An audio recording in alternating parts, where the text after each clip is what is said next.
연인들 간의 사랑을 고백할 수 있는 완주 프로포즈 축제가 오늘 도림미술관 야외 광장에서 개막해 내일까지 계속됩니다. 군산 구도심 지역에서 이루어지고 있는 하수관거 공사가 예산 부족으로 일부 연립주택이 사업에서 제외돼 형평성 논란이 불거지고 있습니다. 최근 군산항을 통해 입국한 중국인 여행객의 휴대폰에서 치사율 100%인 돼지열병 바이러스가 검출돼 전라북도도 안전지대가 아니라는 것이 확인됐습니다. 편안한 시간 보내고 계십니까? JTBC 8시 뉴스입니다. 연인들 간의 사랑을 고백할 수 있는 특별한 축제가 열렸습니다. 내일까지 이어지는 완주 프로포즈 축제에서는 사랑과 추억을 주제로 한 다양한 행사가 열립니다. 조창현 기자가 다녀왔습니다. 사랑스러운 눈빛으로 서로를 바라보는 연인들의 입가엔 웃음이 가득합니다. 순백색의 웨딩 드레스는 신부를 더욱 화사하게 빛내줍니다. 올해 결혼식을 앞둔 이 커플은 멋진 프로포즈를 기대하며 축제를 찾았습니다.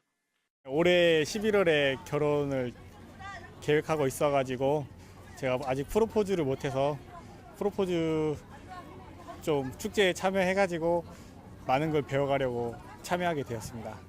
결혼을 했지만 제대로 프로포즈를 못한 부부는 축제장에서 용기를 내봅니다.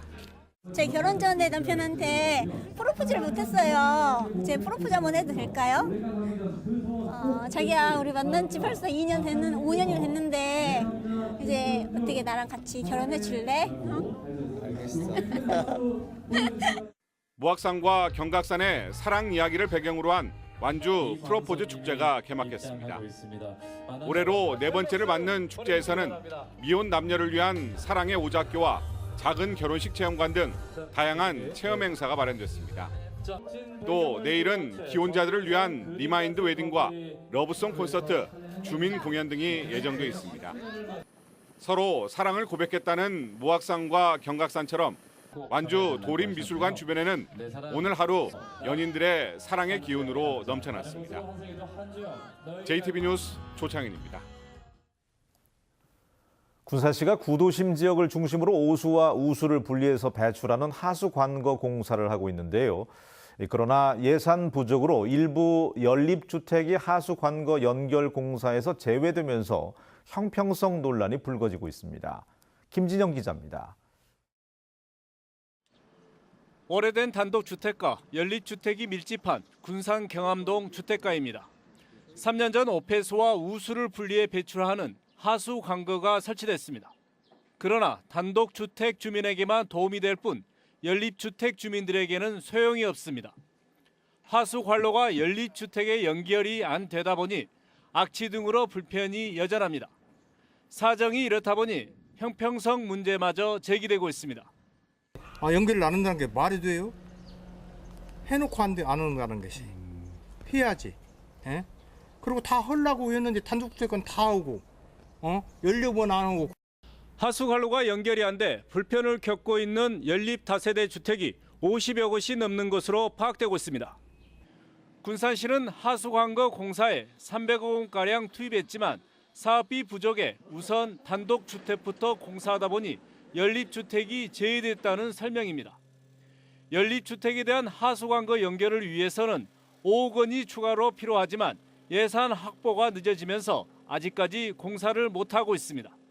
빠져있는 연립에 대해서 연립은 그냥 사업에서 좀 제외했기 때문에 저희 시비로 추가 예산 확보해서 별도로 연립 부분에 대해서 연결해 주는 것을 계획 중에 있어요. 막대한 예산이 투입된 하수관거 사업이 예산 부족으로 반쪽짜리 사업으로 전락하면서 주민들의 원성이 커져가고 있습니다. JTBC 뉴스 김진영입니다. 치사율 100%의 예방 백신도 없는 아프리카 돼지 열병이 중국에서 크게 유행하고 있는데요. 벌써 전북의 전체 돼지 사육수와 비슷한 100만 마리 이상이 살처분됐습니다. 그런데 최근 군산항을 통해서 입국한 중국인 여행객의 휴대폰에서 돼지열병 바이러스가 검출되면서 우리 지역도 안전지대가 아니라는 것이 확인됐습니다. 송창용 기자가 취재했습니다. 지난달 9일 군산항을 통해 입국한 중국인 여행객이 가지고 있는 피자에서 아프리카 돼지열병 바이러스가 확인됐습니다. 전북에서 아프리카 돼지열병 바이러스가 검출된 것은 이번이 처음입니다. 전국적으로는 7번째입니다. 지난 겨울 AI를 무사히 넘긴 방역당국에는 다시 비상이 걸렸습니다. 국내에서 발병한 적이 없는 아프리카 돼지열병은 치사율 100%의 예방 백신도 없기 때문입니다. 농림축산식품부는 군산항 등 입출국이 잦은 곳에서 검역을 강화하고 있습니다. 특히 질병이 크게 유행하고 있는 중국과 베트남에서 들어오는 화물에 대해 검사와 검색을 철저히 하고 있습니다. 전라북도는 외국인 근로자가 많거나 남은 음식물을 먹이로 주는 돼지 농가 114곳을 특별관리 대상으로 정해 검사를 실시하고 있습니다. 돼지 사육 농가와 축산 관계자 여러분은 아프리카 돼지열병 발생 지역의 여행을 자제해 주시고 갔다 왔더라도 귀국 후 5일 이상은 농장 방문을 자제하고 지난해 군산항을 통해서만 23만 8천여 명이 중국을 오갔고 올해는 그 수가 30만 명을 넘을 것으로 전망되고 있습니다. 예방과 치료가 불가능한 아프리카 돼지열병 바이러스가 유입되지 않도록 축산 농가와 일반 여행객에 각별한 주의가 필요합니다. JTBC 뉴스 송창용입니다. 혁신도시 이전 기관들의 합동 채용 설명회가 오는 29일 전주대학교에서 열립니다. 설명회에는 국민연금공단과 한국국토정보공사, 전기안전공사 등 6개 기관이 참여합니다. 이전 기관들은 오전 10시부터 채용 상담장을 마련해서 면접 요령과 입사 지원서 작성 등도 도울 예정입니다. 농어촌 상생협력기금에 대한 기업들의 참여가 턱없이 부진한 것으로 나타났습니다. 국회 정운천 의원은 한미 FTA 체결로 피해를 보는 농업인들을 위해서 상생기금을 조성하고 있지만 지금까지 기금 조성액은 545억 원으로 목표의 30%에도 미치지 못하고 있다고 밝혔습니다. 정운천 의원은 또 공기업이 전체의 90%에 가까운 486억 원을 부담한 반면 기업의 출연 실적은 10% 수준에 불과하다며 정부 차원의 대책을 주문했습니다. 집중호우 때 침수 피해가 자주 발생하는 익산시 황등지구에 대한 배수 개선 사업이 시작됐습니다.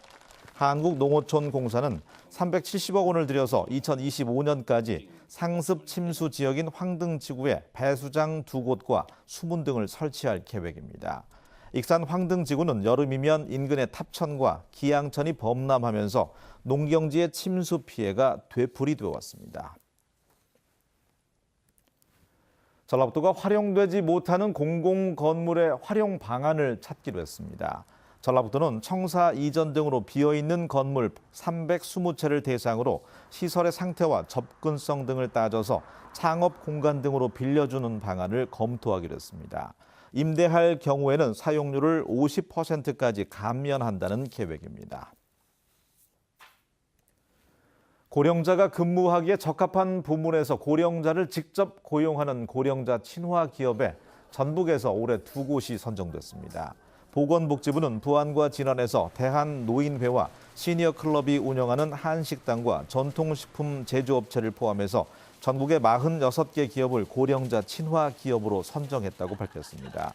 고령자 친화 기업에는 1억 원에서 3억 원의 사업비가 지원됩니다. 전북은 오늘 30도까지 오르며 무더운 날씨가 이어졌습니다. 내일도 맑은 가운데 낮 최고 기온이 31도까지 오르며 덥겠습니다. 내일 아침 최저 기온은 13도에서 18도, 낮 최고 기온은 28도에서 31도의 분포를 보이겠습니다. 미세먼지는 보통 수준으로 야외 활동하는 데는 무리가 없겠습니다. 전주기상지청은 월요일은 모레 비가 내리면서 더위가 한풀 꺾일 것으로 전망했습니다.